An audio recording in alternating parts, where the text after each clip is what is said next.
बिस्मिल्लाहिर्रहमानिर्रहीम। अस्सलाम वालेकुम नाज़रीन। आज हम बहुत मज़े की डिश बनाने जा रहे हैं, करेले गोश्त। और ये मेरे ख्याल में सबको बहुत पसंद है, सारे लोग बहुत शौक़ से खाते हैं। और इंशाल्लाह आज आपको भी बहुत मज़ा आएगा वीडियो देख के। और इंशाल्लाह ये बहुत मज़े की बनेगी। अभी मैं आपको दिखा रही हूँ, ये मैंने बीफ लिया है आधा किलो। साथ मैंने ये मसाला जात जो है 2 टमाटर लिए हैं, ये 5-6 हरी मिर्चें ली हैं। और वो करेले मैंने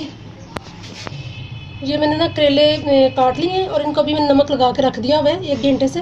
अभी फिर मैं इनको वॉश कर लूँगी, अच्छे से धो लूँगी। ये नमक लगा के रखे हुए हैं, ठीक है। फिलहाल हम क्या करने जा रहे हैं, अभी हम ये जो है अभी हम बीफ को गलाने के लिए रख देंगे। कुकर में डाल के बीफ डालेंगे। उसमें मैं ये प्याज मैंने काट के रखा है, ये इसमें डालूँगी साथ। और ये मैंने लहसुन और अदरक लिया है, ये वाला इतना लहसुन लिया है, ये अदरक लिया है, ये 2 टमाटर लिए हैं, ये 2 टमाटर और 4-5 हरी मिर्चें ली हैं, ठीक है। ये अब हम सारा कुछ सामान डालेंगे कुकर में। गोश्त डाल दिया, अदरक, ये प्याज, छोटे प्याज थे इसलिए मैंने 3 काटे हैं, अगर बड़े हो तो 2 डाल लें। मिर्चें, सारा मसाला हम इसी में ऐड कर रहे हैं, गोश्त में ही।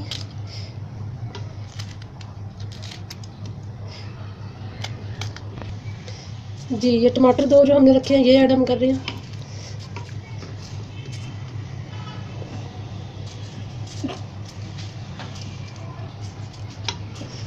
पानी अंधेरा आ रहा है।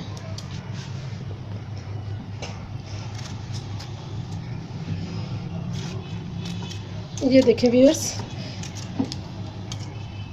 ये टमाटर अभी 2 हमने ऐड कर लिए।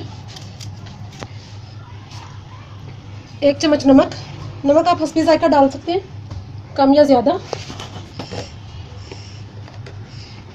1 चम्मच मिर्च, लाल मिर्च। 2 टीस्पून हल्दी है, वो ऐड की है। इसमें अब हम 1 गिलास पानी डाल देंगे, क्योंकि हमने गोश्त को गलाना है। और कुकर को हम बंद कर देते हैं, फ्लेम ऑन करके कुकर बंद कर देंगे।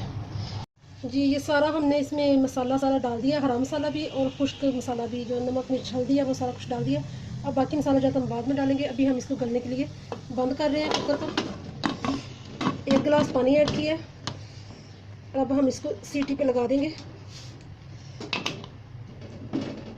जी 20 मिनट तक इसको हम गलाने के लिए सीटी देंगे। फिर बिस्मिल्लाहिर्रहमानिर्रहीम। व्यूअर्स ये हमने नमक लगा के इनको 1 घंटा रख दिया था। अब ये नरम हो चुके हैं। अब मैं इनको ऐसे निचोड़ूंगी ताकि उनका जो वो कड़वाहट वगैरह वो जितनी हमसे निकल सके हम निकाल लेंगे। इस तरह निचोड़ के तो मैं अलग बर्तन में रखती जाऊँगी। ये देखें ना, ये पानी निकल रहा है ना, इनको दिखाई मेरा पानी निकलता है। ये देखें, ऐसे मैं अच्छे से इनको निचोड़ूंगी, ये इस तरह।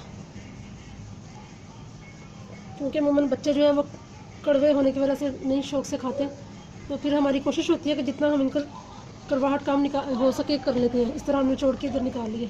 ऐसे ही हमने अभी मैंने इनको धोया नहीं है, अभी नमक लगा के जो रखा था ना उसी को निचोड़ रही हूँ मैं। ऐसे मैं ये सारे करके रख लूँगी।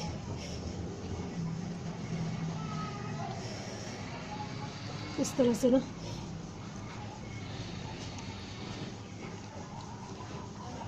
ये देखें इतना पानी इसका निकलता है, कड़वा पानी, कड़वाहट कम हो जाती है इस तरह से।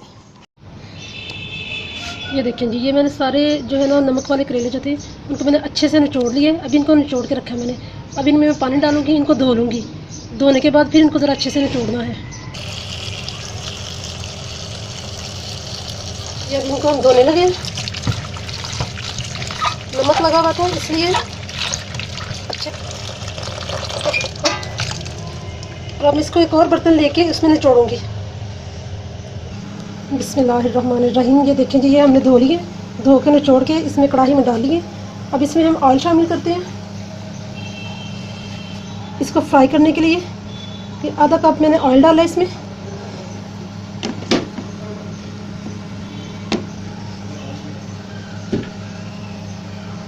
और इसका फ्लेम ऑन कर देंगे ताकि करेले फ्राई हो जाएं। बिस्मिल्लाहिर्रहमानिर्रहीम। ये देखें व्यूअर्स, ये करेले हमने लो आंच पे फ्राई कर रहे हैं इनको। अभी ये ज़रा और फ्राई होंगे, ठीक है। उधर मैंने ये गोश्त जो है, ये देखें, ये गोश्त को गला लिया है और ये अब हमारा गोश्त जो है ना पक रहा है। पानी इसका खुश्क हम कर रहे हैं, थोड़ा सा पानी अभी है। जब ये घी छोड़ देगा तो ये फ्राई हो जाएगा। ये मसाला जो है ये सारा हम फ्राई कर रहे हैं गोश्त वाला। साथ में करेले हमने रखे हुए हैं फ्राई होने के लिए, ठीक है। एक साइड पे वो फ्राई हो रहे हैं और एक साइड पे ये गोश्त हमारा फ्राई हो रहा है। फिर हमने जो प्याज काट के रखे हैं ना, ये वाले किलो काटे हैं करेले में डालने के लिए। फिर इनको मैंने इसमें ऐड करना है गोश्त में।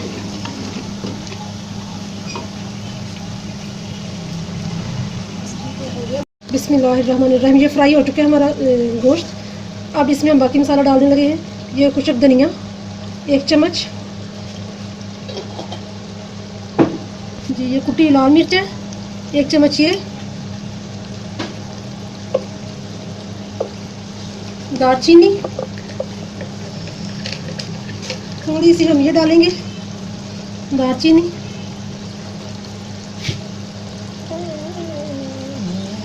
पिसा हुआ ज़ीरा 1 टीस्पून,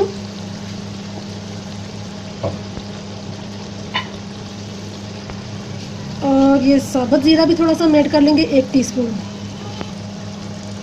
ये हो गई काली मिर्च 1 टीस्पून।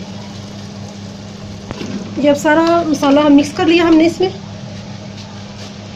और अब हमने जो ये प्याज काट के रखे हुए थे वो इसमें डाल देंगे, ताकि ये भी अब साथ फ्राई हो जाए और हमारा जो सारा मसाला है ना वो अच्छे से रेडी हो जाए।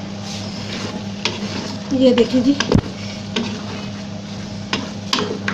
इनको हम ना हल्की आंच पे पकने के लिए रख देंगे, प्याज़ों को फ्राई होने के लिए। साथ हमारा वो जो है करेले वो भी फ्राई हो रहे हैं। ये जी करेले फ्राई हो चुके हैं, इसलिए अब मैंने इनका फ्लेम बंद कर दिया। अब ये जो प्याज हमने फ्राई करने रखे हुए हैं उसको ज़रा चेक कर लेते हैं। ये जो हम गोश्त में प्याज डाले थे वो फ्राई हो रहे हैं, काफ़ी हद तक फ्राई हो चुके हैं। ये देखिए व्यूअर्स, ये प्याज भी हमारे फ्राई हो चुके हैं तकरीबन। अब इसमें जो हमने करेले फ्राई करके रखे हैं ना वो भी इसमें हम ऐड कर देंगे।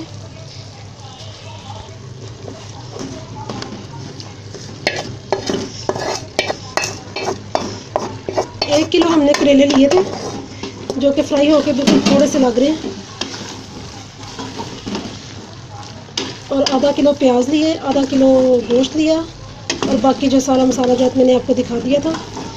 ये अब हमारा हल्की आंच पे ये सालन जो है ना पकेगा। ये देखिए जी, अब जो प्याज़ों की अगर थोड़ी बहुत जो कमी रह गई है फ्राई होने में वो भी ठीक हो जाएंगे, और करेले भी साथ में अच्छे से फ्राई हो जाएंगे। कि अब हम इनको 5 मिनट के लिए रख देंगे फ्राई करने के लिए।